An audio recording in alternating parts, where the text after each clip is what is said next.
ጣሊ ጨምቅ አይደለም የመጣ ነው ላ መስአላ ዒልሚያ ነው ዲናዊ ጉዳይ ነው ይዘን የመጣ ነው ይሄ ዲናዊ ጉዳይ ደግሞ ከቁርአንና ከሐዲስ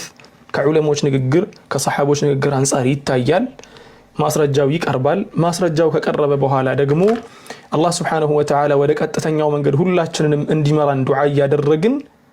ቀጥተኛው መንገድ ለመመራት መሞከር እንጂ ሁላችንም በቲፎዞነት በአጨብጫቢነት እንትን ማለቱ በሞራል ብቻ መመራቱን ሙሉ በሙሉ ወደ ጎን ገታ ብናደርገው ደስ ይለኛል ትናንትና ላይ የምናስበው አስተሳሰብ ሊኖር ይችላል ወይ ደግሞ ከአሁን በፊት ሊኖር ይችላል እዚህ ውይይት ላይ ከገባንበት ሰዓት ጀምሮ ደግሞ ጨርሰን እስከምንወጣ ድረስ እስቲ የቲፎዞነቱን ነገር ተውትና ሐቅን ብቻ ለመስማት ሐቅን ብቻ ለመቀበልና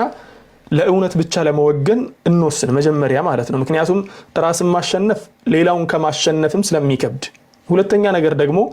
እዚህ ጋር የተገኘ ነው እኔ ወንድም አደምን ልሰድብ አደም ደግሞ ወንድሙ ሙአዝን ሊሰድብ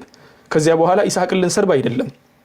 ወይ ደግሞ ልንወራረፍ የማይሆን ነገር ልንጣጣ አይደለም ላ የመፍሁም ችግር ካለ ያን ነገር ለማስተካከል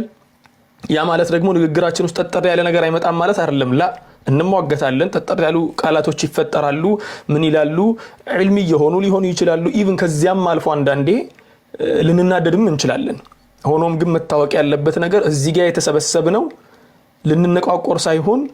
ልንስተካከል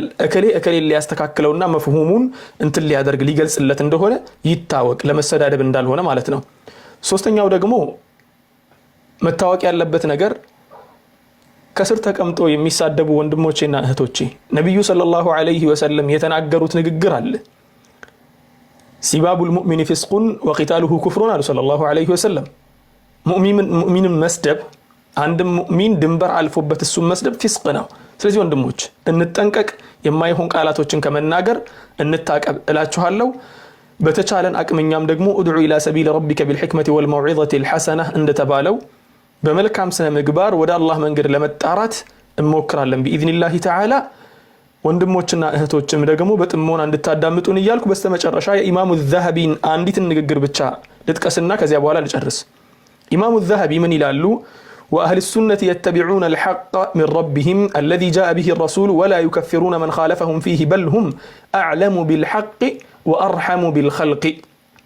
أهل السنة والجماعة سوّتش لمزلف سوّتش لمسدب سوّتش تكفير لما درج يميروا رأت وسايهونو